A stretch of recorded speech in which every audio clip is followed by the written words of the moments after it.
Ladies and gentlemen, welcome back to Trasher Football. Today we have a great friend of the channel returning for the second interview on the Trasher Football YouTube channel, the owner of the Extra Points newsletter, Matt Brown. How are you doing today? I'm doing well. Thanks for having me back. Hell yeah, dude. I'm excited for this. So, this interview is going to be a little bit shorter than the last one was. We're going to come back and do another one in the future. But today, the questions that we have are all from all of you fans. I selected 10 of the best questions.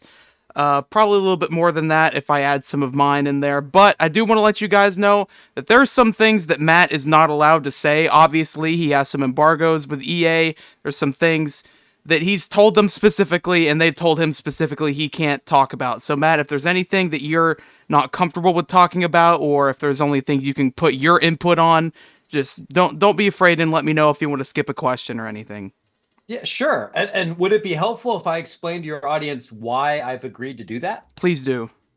So this is something I think it's helpful for people to understand about not just writing about video games, but really writing as a reporter in general.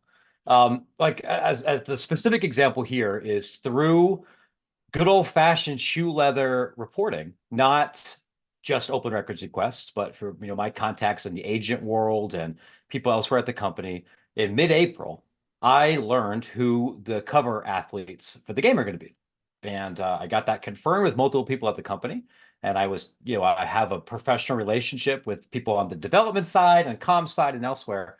And people on the comm side said, "Hey, we spent a lot of money on a marketing rollout for these covers. And if that information in its totality got out well before we were able to roll this thing out, it would be damaging to a lot of people. And if you were to say publish this information completely beforehand, that would change our relationship with you in the future." And so we kind of haggled back and forth. That's why I've shared a couple of like hints, a little bit of high level information about the covers without saying exactly who they are. And then in exchange, we can still have a professional relationship and talk with each other, but through this release. And when you're a reporter, sometimes you're going to learn things. I hope that you sometimes learn things that someone doesn't want you to publish, and they might give you some terms for that, and then they have something that's called an embargo, which is like nobody but us talk about this thing until this date. As like a writing about college football or college basketball, sometimes that would be if you publish X, Y, or Z, you'll lose your credentials, or we'll stop inviting you to things. We won't give you access anymore. And there's going to be times when the answer should be okay. Sounds good. Don't give me access anymore. Screw you. I'm going to publish the thing. And I've done that before. In this case, I went back and forth about it. But my thought is that I can better serve consumers by still having some access than I could if I published every single thing that I knew in late April or early May. This game doesn't come out till July. So there'll be opportunities for me to then be able to tell stories and give information and share things with a different level of access if I agree to this rule. Maybe this is the wrong decision, right?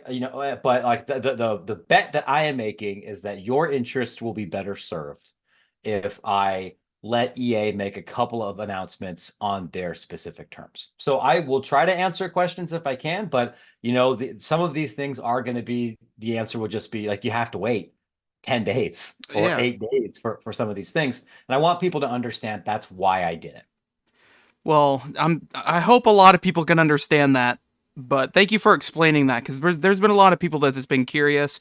But for people that have been living under a rock, can you please explain to them what your newsletter is about as a whole and what you've been discussing with your FOIAs and talking about the video game and like NIL stuff and the business side of college Yeah. sports? Yeah. I write a newsletter that covers off the field stories in the college sports industry. Been a professional journalist for over a decade. I've written for lots of different places. And this publication's been running since 2020 as a full-time job. So a lot of what I do, you're right, is writing about the name, image, and likeness industry. It's writing about college athletics finance. It's writing about lawsuits. It's writing about labor organization, television markets. Earlier this week, I was a speaker at the College Swimming and Diving Coaches Convention, talking to swim coaches about how changing NCAA regulations or changing labor laws may impact swimming. So a lot of what I do has absolutely nothing to do with video games. I write about this particular video game because I write about licensing. I write about intellectual property. I write about fundraising, and all of those things intersect with this video game.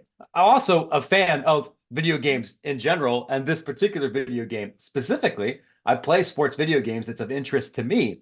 But I'm not running a video game publication. If you ask me questions about Madden or ask me questions about FIFA, my answer is almost always going to be I don't know.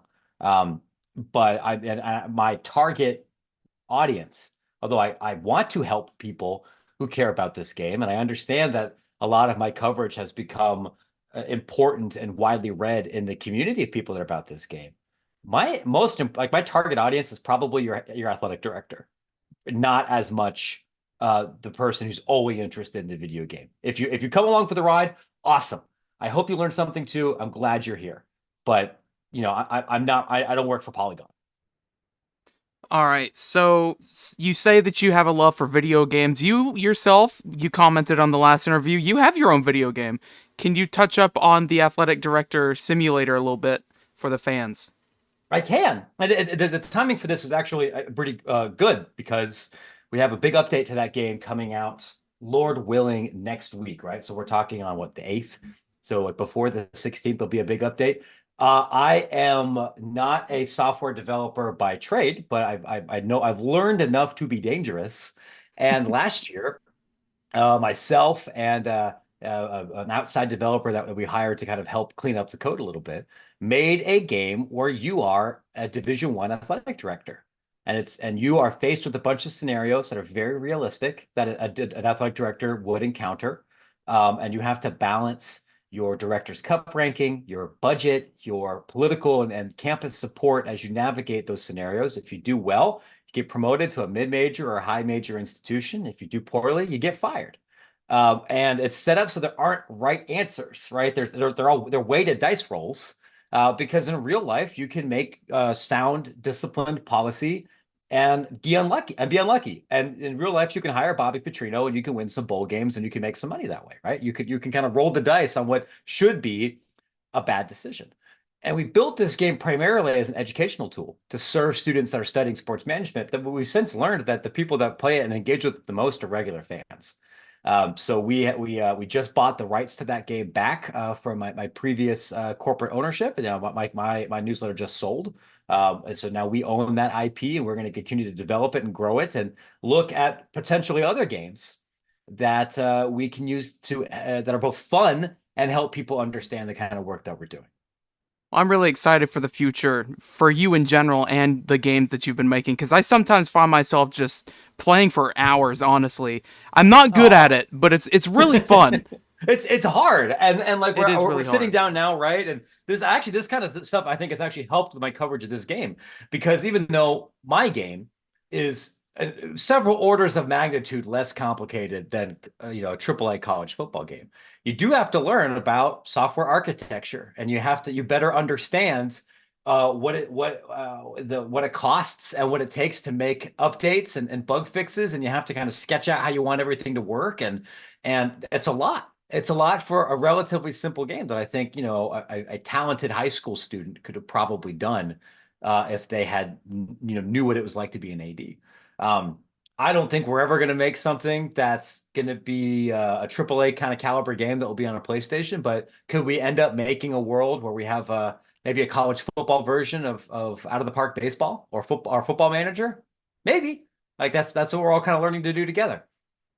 But another question that I really wanted you to touch up on is because I've been a little bit confused on this, and I know a lot of my fans are. So you did talk about how that there will be three different cover athletes. Now, I've heard some people want to know, is it three separate covers with one athlete, or is it one cover with three athletes on it? Well, one, I don't think if you independently guessed three, I can't confirm or deny that. I can tell you the number of covers is greater than two and less than five. I don't think you have to be Encyclopedia Brown to necessarily guess the number of covers. The way it's been explained to me is that there are three different cover athletes. I haven't seen the specific design. I just know that EA is going to, in the press release and communicate to the world, like, here are our different cover athletes, right? So whether that's one person in the foreground and people in the background, or just one person, I haven't seen the mock-up, right? I just know that there's a number of people that will be considered to cover athletes. Okay. So there's been a lot of people that have been wanting to know, specifically from you, the possibilities of a college basketball game. Can you explain to people how insanely hard that would be to license a college basketball game after working on the football one? Yeah, right. So I've written a whole newsletter about this, and I'll try to kind of explain a little bit here about college basketball. The biggest challenge to releasing a college basketball game now is actually not licensing. We can talk about licensing. The biggest challenge is that nobody would buy it. The major college basketball video games were discontinued before the Ed O'Bannon lawsuit in the PlayStation 2 era, not just because of legal uncertainties, but because they weren't commercially successful. College basketball is an extraordinarily more niche consumer property than college football. Just like football in general is overwhelmingly more popular than basketball, between the NFL and the NBA. The NBA market, especially because that's increasingly global, is certainly big enough to justify, one, probably more video games. But if you're only selling 200,000-ish copies, 250,000-ish copies in 2010, it becomes hard to do, especially because in 2024, 2025, it's way more expensive to make a game. And it's not just because about licensing, it's because of software and because of the administrative, like, project management glut that has to happen because the games have become more expensive and the resources themselves have become more expensive. So the first problem you got to solve is, how do we either decrease the costs for this thing or dramatically increase the potential market for this thing so it can be profitable? And I'm not saying that can never happen. I believe, and what I've been told, that, like, the math behind AAA video game development makes that difficult. Then you have the licensing component, where there you are going to have to license well over 300 schools and the athletes, right? You got 13 players on a college basketball roster. If you want to get everybody, it's 300 plus institutions. But you also have to really realistically have to get the NCAA to be a co-signer and a co-licensee of this game. You don't have that for football because the college football playoff is not controlled by the NCAA. The NCAA basketball tournament, March Madness, is. And there's no way you could have a profitable college basketball game without the tournament, even if you called it like the Super Championship Mega Cup that just happens to have like 68 teams in a bracket that looks exactly like that. You either will get sued or consumers be like, what is this? This is some 1995 Sega Genesis bloaty. Like, it's not the same thing. So that becomes more expensive because working with the NCAA, it produces additional hurdles that you don't have in the college football world. You might have, then you have the broadcast teams and you have the arenas and you have all this extra stuff. So what I've been telling people, and this is even more so for college baseball or anything else, the most likely path to a computer or video game for a college sport that's not football is through an independent developer that is not making a AAA caliber game. It is dramatically more likely that there'll be a very simple, stripped down, licensed college basketball game on mobile, or a game that sells for somewhere between 20 and 30 bucks that's not meant to be an exhaustive simulation. That's way more likely than it is to bring back March Madness, 25, at a $70 price point. If college football suddenly somehow makes like $600 million, smashes sales projections, maybe that causes some people to revisit, some of those assumptions. I don't think that that's terribly likely. And I that's what I would kind of impress upon fans. It's not impossible, but the industry math right now doesn't look very good.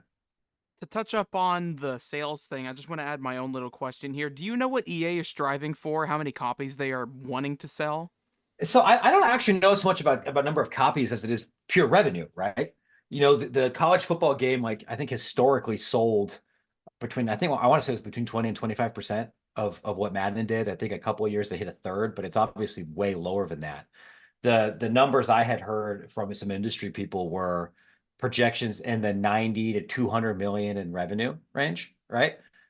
Which is, not even more close to Madden. It's not even more close to like Grand Theft Auto 6 or some like gigantic AAA title.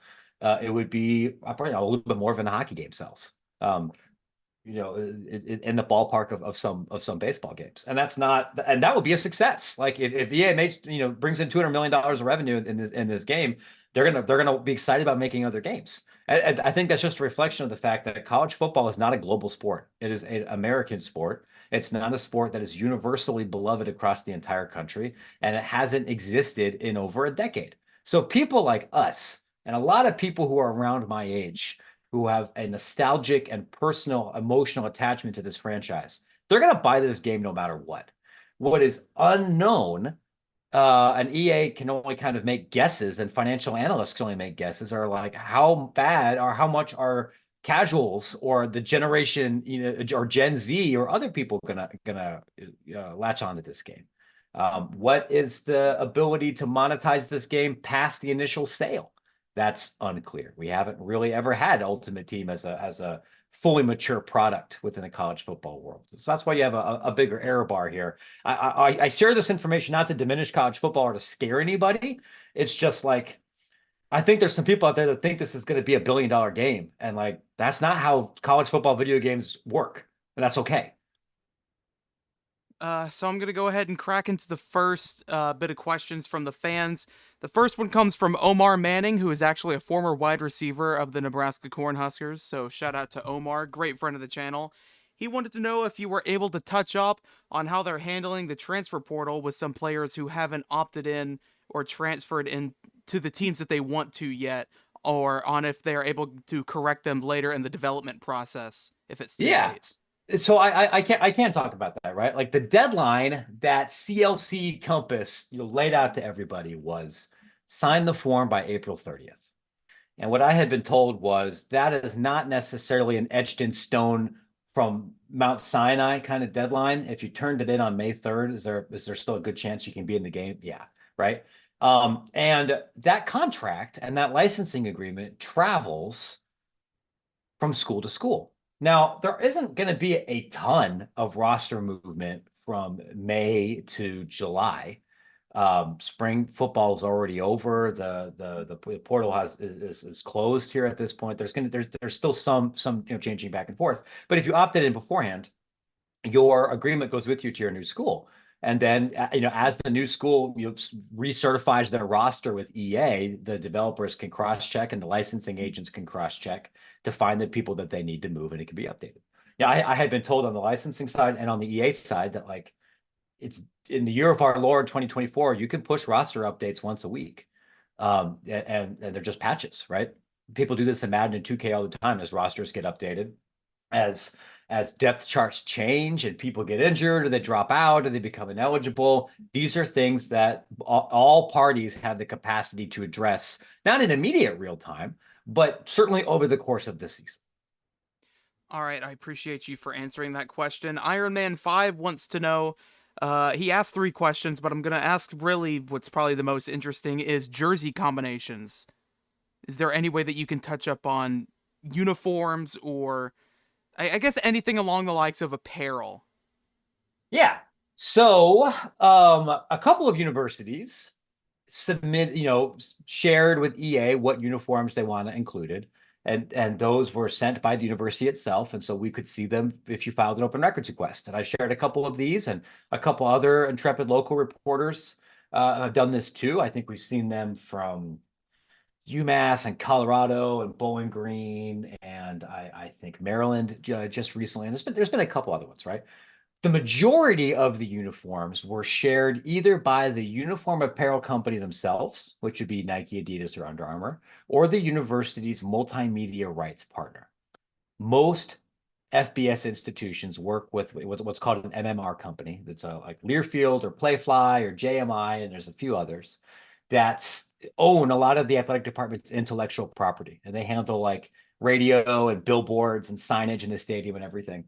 And then so EA will just call up Adidas, or call up like Learfield or call up Playfly to send that information. So then it's sent, but then because it's a private company to a private company, I can ask very politely and they can tell me to go, where to stick it, and they could ignore me, right? What I can also share is that EA asked everybody for multiple uniform combinations. Or like, they're like, listen, we want your home, what you're wearing this year, home, away, primary, alternate. And then we want to know some of your other alternates. What are absolute must-haves? What are ones that people care about that you maybe not wearing this year? What are the kind of things that you could include that we could put behind a DLC or behind a paywall without causing riots? What are your different helmet combinations? You can share all of those, and also stuff from history. And the understanding, and this is, EA kind of articulated this in their initial project proposal back in like 2021. And I've seen this in other internal communications. It's kind of teasing this idea that, just like in 2014, there's probably going to be a paid uniform pack, right? That will include stuff from the past. I think it's safe to assume there's probably going to be 6 different Oregon uniforms. I think it's safe to assume there's probably just going to be one Penn State uniform, right? Because Penn State's been wearing the same thing since the Paleolithic era. Which ones and how many and everything, most of them are outside the scope of open records. And if the university doesn't leak it then, or the partner, then we'll just have to find out in a couple of months. I do just want to comment, as a Florida Gators fan, I hope and pray that they add those butt ugly gator skin unis just for the jokes. It would be I mean, it would be kind of fun if there's a few meme uniforms that are in there, right? Or Like like Michigan I'm State's selfish. ugly ones with the big state over the chest. Oh yeah. The neon highlighter green things, right? Like I'm kind of hoping for some stuff from the 70s, which the uniform companies have. They have those PNGs. Like I want to play with the early 70s Hawaii rainbow uniforms, not like the sea green, dark green stuff that they wear more on a regular basis. But we'll see. But the other thing that on uniforms that I can share, and I think I tweeted this, but it is true, is that there's also an agreement and a mechanism for EA to be able to quickly add alternate uniforms that are debuted over the course of the season. So theoretically, let's say a university is going to wear a fun alternate like on October 7th. And the university is the one that breaks the news of the uniform, and they tease it a couple of days beforehand, and everybody quote tweets it. And it's like, oh my God, this uniform's so awesome. They wear it on October 7th. They've already sent EA the files 3 weeks earlier. And then in the next update, after it's worn on the field, EA can put it in the game. Will everybody want to do that? I don't know. But does that mechanism exist? Yes. So to basically just add on to that, you can say, like, for instance, West Virginia implemented their new charcoal uniforms and like pictures of their new uniforms. So you can say if they've implemented it now, then there's still a chance that it could be in the game, correct? Yeah, that was the exact example. I think I Okay. wrote about that earlier this week. If West Virginia wants the Cole uniform in the game, the Cole uniform can be in the game, even if it was released well after April 30th. Okay. So Coil Stipulant wants to know, how does EA plan to release the reveal trailer, if he can release that information, via YouTube live stream, YouTube video, or Twitter video? And he adds on, being that Matt Brown will get his hands on the game early, will he himself release any teasers, or is there anything he will be able to tell us regarding his time on the game? So two questions, two answers to that. One, I have deliberately tried not to use the word trailer. I think the language that I have used is full reveal. And I've said that because that's the language EA has used when they talked about what's coming in May. Could that be a commercial? Could be. Could that include game footage? It could. Could it potentially be just a PDF or a website with a bunch of text? It could. They haven't told me. I've asked lots of times. I've reported the internal date. Could that date have changed? Could. EA's done that lots of times over the course of this year. So what I would try to impress upon people for the May update here is you should keep your expectations grounded. If they're going to do something really big, they're keeping that to themselves, right? Especially after the national championship game, the company definitely wants to keep expectations low around their public communications. I can tell you that they're expected to give a lot more information about gameplay and features and stuff that they have not wanted to talk about at all. But whether I can't even confirm it's a video. It's probably a video, but I can't confirm that, right? So that's on the May update. What I can tell you is, like, I want to use my words also carefully here. I try to be, careful of the words I'm using. I am expecting to be able to play the game in late May. I know that I will own a copy of the game before it goes on for the general public, because I'm writing a review of the game for a major video game website in addition to Extra Points. I don't expect to own a copy of the game like 12 weeks early. It's not Elden Ring. That's not usually how video game stuff works. When I get to play the game and when I get to own the game, that comes with it a ton of rules and regulations about what I am allowed to share. I think the odds of me being able to share screen capture or images from when I get a chance to play this game early are very, very low. Generally, what happens in these kind of situations is I'm allowed to share my experiences, share my thoughts, my impressions, and some information, but I can't like pull out my phone and like watch me run 4 verts. Generally, they say no, you can't do that. So I don't know exactly what the rules are. What I'm telling people is I expect to be able to speak to more of the game itself in substantially greater detail and also get to interview some people on the record late May, early June. That's the current goal and timeline and expectation right now. All right, I appreciate your answer to both of those questions. McBlank wants to know, for the interview, will every school have their mascot and fight song? Everyone should have their mascot if they submitted one for the fight song. That's actually a tricky question because there's a couple of schools in the South that do not own their fight songs. Ooh, The license for the Auburn fight song is not owned by Auburn, which is like crazy, right? The license for Rocky Top, I mean, sure, that was written in like the 50s, that right? is Like true. Tennessee doesn't own it. Tennessee has permission to use it and play it. I haven't seen the audio submission list for every single school, and I don't know what licenses EA is paying for and what they're not. Um, so I can't 1,000% confirm every fight song. I would say if the school owns it, the odds that it'll be in the game are 99.9. If the school doesn't own it, I don't know. It depends how much it costs to get it. And I guess I can touch up on that a little bit with music wise. Is there's a lot of people that are afraid that some of like the stadium songs that they play for like some people do Enter Sandman or Jump Around or stuff like that. Do you know if there's some songs that EA is not going to get the licensing for?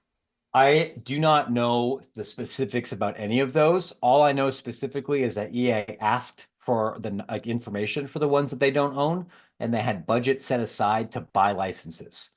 Do I imagine it costs like $1 gajillion to put Enter Sandman in the game? I bet it's really expensive. Is that a really important song? And EA, was that something that EA is willing to spend 6 figures on? Maybe. I don't know. I think it's a pretty safe assumption that they're not going to license literally everything. But that a lot of that's on a case by case basis. I've seen some of like the cost structure for some of the audio assets that are really short. It's like $500. I think in that case, they're just going to say, of course, just do it. If it has multiple commas, different story. If EA wants Enter Sandman, they should just go to Napster. Yeah, sure. Yeah. We know how well that worked out for everybody. I'm glad you got that. But going to the YouTube comment questions, Grayson Rents wants to know, will the crowds be realistic like big colleges? Like, will Florida have a big packed crowd, but small teams like Rice won't have as big of a crowd? I mean that's generally how it is, right? And then if you play as Rice and you start kicking ass for a couple of years and you're hosting SMU, and then the crowd gets larger. I would be surprised if that wasn't a factor in this game. I have seen a couple of images of crowd traditions, right? Like if you're playing a home game at Penn State and it's at night, it's going to be a whiteout. And like that audience is the crowd's going to look different than it does if it's 11 o'clock kickoff and you're hosting Purdue. I'm aware of a small number of other very specific ones. So broadly, I would expect some crowd realism. I know that they've asked for like crowd chants and stuff that's not R-rated and things that different crowds do to get that audio in the game. All right, so Iconic Seth wants to know. Obviously, you've commented on this already in the interview and a little bit on your newsletter. But is there anything that you can talk about the cover a little bit more based? Because you said that there was one person that surprised you. Yeah, there's one person that surprised me. What I think I've said this, but I think I should be able to say it on the air again. There's multiple covers with multiple cover athletes. All of those athletes are current college football players who play in play for college power conference programs, and they play different positions. So like, there's not 3 quarterbacks. I think I let this slip on a different show. Like, one of the athletes plays in the Big 12. Um, I think it's probably a pretty safe assumption there's going to be at least one Big Ten or SEC person in there, and they're all different positions. It's not like there's no like long snapper edition. They're not putting in Iowa's punter. I think I can say that. But one of the people, I think if you had given me 7 guesses, I probably wouldn't have picked. And maybe that says something more about me than it does college fandom. But we'll get to watch all of these individuals play this season. All right. This is a funny name right here. Stupidhead51 wants to Oh yeah, know. big fan of Stupid Head. Yeah. Oh, we all are. He shows up to all the live streams and stuff, but he wants to know if they are planning on continuing the series like a college football 26 and 27 and so on and so forth. Yeah, it is. The licensing agreement they sent to schools and to athletes, and what they've communicated is they expect this to be an annual release. Okay, good deal. Keeping it quick right there. Ned Mac 5 wants to know, so the all-time players that are in Madden that are signed off to Madden, would they be already eligible for the college football game, like for Ultimate Team per se, if I wanted to get a Louisville Lamar Jackson? It is a different contract, but it's administered the same way. So, my understanding is like right there's like an NFLPA Legends contract, I think is what it's called, that goes out to ex NFLPA members to participate in like Madden Ultimate Team. And that one agreement I believe does not automatically put you in the college football game. Like they have to pay again to have you be in a different game, but they can send out a contract to that exact group. That is also what kind of complicates the pathway to playing historic teams. Because if you want to play as 95 Nebraska, well, the NFLPA Legends license is only going to have the dudes that played in the NFL. And a lot of people on those ultimate teams didn't. And so then you'd have to manually go and sign those guys up. I can't say that hasn't happened, but as you can imagine, that becomes a much more complicated and expensive process than it would for just the legends that played in the NFL. All right, so Aiden Aggs wants to know, will there be real bowl trophies? Because we do know that there are the player trophies. The only one I think that's really in the game is the Heisman Trophy. I think the other one, I think you said the other ones opted out to be in it, right? Yeah, there might have been one other trophy. I'd have to double check, but most of them did opt out. My understanding is that the bowl trophies are in the game, but I got to be honest, I don't remember exactly off the top of my head if that's part of the bowl licensing agreement. I believe when you license a bowl game, I think it's the name and the logo and the history and the trophy and all assorted IP. All right, and so I the believe. last question from the fans, Lance Ebron wants to know, how many alternate commentary teams will we have, and will presentation be identical to the ESPN graphics and intro? I don't know. Um, and I think I'll leave it at that. I've asked a lot of presentation related questions, and I have not gotten information confirmed from enough people at the company for me to feel good about saying anything. So we'll find out more. Yeah, all we really know is that it'll be Kirk and Chris Fowler. But There's more ESPN. I mean, everyone yeah, in College Game Day is in the game and has recorded audio and has produced things. As we'll have, I think, a couple of non-game day ESPN people, but above like those top six and what their exact role in the game process and everything, I don't know. so you do say that everybody from College Game Day will be in it, right? Um, Everyone that was in College Game Day circa like last year, So I don't including know. Pat McAfee and Lee I know, I Corso. know. So like, Oh, so I can't confirm McAfee specifically, ooh, because he was at it, later, and I haven't heard him say anything about recording audio. But like okay. College Game Day iconography and like and Desmond and I know Chris, Pollock did not did audio. I don't know how that's going to be in the game because he's not with ESPN anymore. Yeah. But I don't know about McAfee Do you or know Nick Saban or anything like that. do you know if Lee Corso will be doing the mascot head traditions? I don't think so. I Ooh. don't think he did any audio for this. Um, but we'll see. Okay. So to wrap it all up, is there anything else that you think that the fans need to know either about the game, yourself, your newsletter? Is there anything you want to plug to end the interview? This is the last thing that I'll say, and I'm saying this not to be a jerk, but I get so many of these questions, and like this is the truth. If I know something, it's going to be in the newsletter. The newsletter is how I pay my mortgage and pay for Lunchables for my children. It's how I pay to fly to events. And it's like that's how also I'm able to spend a lot of time on this story that isn't necessarily supported through ad sponsorships or through a lot of institutional subscriptions. So I try not to be a jerk when you ask me a gajillion questions on Twitter, but like I would say to everybody, is like, check there first. And if it's not anywhere in the newsletter, there's a good chance either I can't talk about it or I don't know the answer. And I know it's really hard to be patient right now because I know how excited everybody is, but the answers to a lot of your questions are going to come in the next week and a half. Is there anything interesting going on with you that you want to let people know about? I mean, I'm about to drop a big update to the computer game that we made. Our newsletter, we just had new corporate ownership, which we're going to be talking about here in a little bit. We're making a ton of investments in the newsletter as a business. I've been writing, I think, some interesting stories about the college sports industry that I think you'd like. And I hope people stick around for stuff that I do beyond just the video game. All right. Thank you, Matt Brown, for showing up for the second interview. Hopefully, the trilogy will make it complete for the third one in a couple of weeks. But ladies and gentlemen, thank you for tuning in for the interview. I hope you all have a wonderful day. And again, thank you, Matt Brown, for showing up for another interview. It means a lot. You bet. Thanks for having me.